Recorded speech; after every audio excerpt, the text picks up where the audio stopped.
आप देख रहे हैं जन आदर्श भारत और मैं हूं अर्जिता। उत्तरकाशी में दिवाली को निर्माणाधीन सुरंग के धंसने से हुए बड़े हादसे से इस वक्त पूरा देश सन्न है।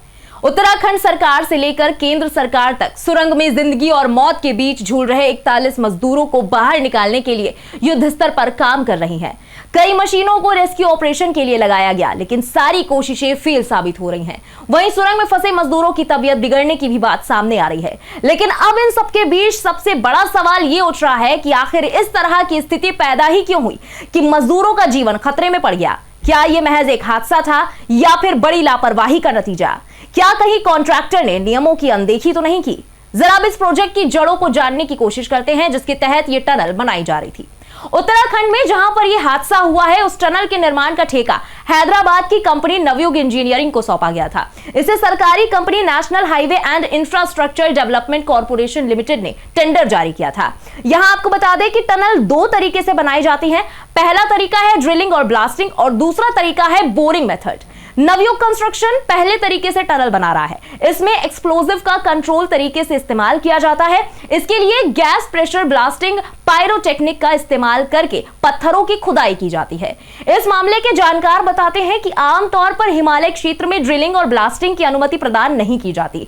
यह भी बात सामने आ रही है कि नवयुग के पास टनल बोरिंग मशीन नहीं है, इसलिए ये डायनामाइट ब्लास्टिंग मेथड का इस्तेमाल कर रहे हैं और आशंका ये जताई जा रही है कि उसके लिए जो सुरक्षा के उपाय किए जाने थे वो नहीं किए गए। Central building research institute Roorkee के वरिष्ठ वैज्ञानिक कौशिक पंडित ने एक जाने माने चैनल को दिए इंटरव्यू में बताया कि सिलक्यारा पोर्टल या फिर टनल के एंट्री पॉइंट से 200 मीटर के रेंज में ढांचा टूटा है। छत का गिरना कई वजहों से हो सकता है। उनमें से एक कारण टनल के निर्माण में तेज गति से आगे बढ़ना हो सकता है। बहुत संभव है कि उन्होंने निर्धारित सीमा से ज्यादा एक्सप्लोजिव का इस्तेमाल कर लिया हो। इसकी वजह से टनल एक्सिस के चारों ओर रॉक मास कमजोर हो गया और इसने शियर जोन को बहुत ही कमजोर कर दिया। शियर जोन पृथ्वी के क्रस्ट या ऊपरी मेंटल के अंदर एक पतला क्षेत्र है जो चट्टान के खिसकने की वजह से डिफॉर्म्ड हो गया। ऊपरी परत में जहां पहले से चट्टान भंगुर होती है, शियर जोन ने फॉल्ट का रूप ले लिया। उन्होंने आगे कहा कि मई 2024 तक इस प्रोजेक्ट को पूरा किया जाना था, लेकिन अब इसे समय पर पूरा नहीं किया जा सकेगा। इसके निर्माण की शुरुआत 2018 में हुई थी। 8 महीने पहले भी इसी तरह की घटना हुई थी, लेकिन इतने बड़े पैमाने पर नहीं हुई थी।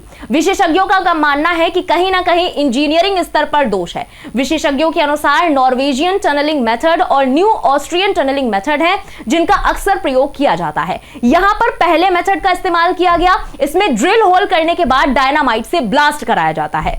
उसके बाद अगले 6 से 24 घंटे तक उस एरिया को यूं ही रखा जाता है। फिर प्राइमरी सपोर्ट इंस्टॉल किया जाता है। इसके लिए स्टील लैटिस गर्डर या स्टील रिब, रॉक बॉल्स, शॉटक्रेट का स्प्रे किया जाता है। इसके 4 या 6 महीने बाद वाटरप्रूफिंग मेम्ब्रेन के ऊपर फाइनल सपोर्ट बनाया जाता है। इसके बाद आप इसमें बदलाव नहीं कर सकते हैं। सूत्रों के मुताबिक जहां पर ढांचा गिरा, प्राइमरी सपोर्ट 2019 में बना था। इसके 6 महीने बाद कॉन्ट्रैक्टर ने फाइनल सपोर्ट नहीं बनाया। 4 साल तक वहां पर प्राइमरी स्ट्रक्चर यूं ही रहा। ऐसा लगता है कि कॉन्ट्रैक्टर इस काम को पूरा करने की जल्दी में था और उसने ठीक से प्रक्रिया पूरी नहीं की। दूसरी वजह यह है कि हिमालय एक बहुत ही नाजुक क्षेत्र है और यहां पर भूगर्भीय सरप्राइजेस होते रहते हैं। शियर जोन हिट होने की वजह से यह दुर्घटना हुई होगी। बहरहाल सवाल बड़ा है और इसका जवाब पुख्ता तौर पर किसी को पता नहीं कि यह घटना वाकई सिर्फ एक हादसा थी या फिर कोई बड़ी मानवीय लापरवाही जिसे शायद होने से रोका जा सकता था। लेकिन फिलहाल हर देशवासी इस वक्त यही दुआ कर रहा है कि अब जल्द से जल्द जिंदगी की जंग लड़ रहे ये मजदूर सकुशल वापस बाहर आ जाए। इस स्पेशल रिपोर्ट में अभी के लिए बस इतना ही। बने रहे जन आदर्श भारत के साथ। हमारा वीडियो पहली बार देख रहे हैं तो YouTube चैनल को सब्सक्राइब करें और Facebook पर हमारे पेज को लाइक करें। जय हिंद, जय भारत।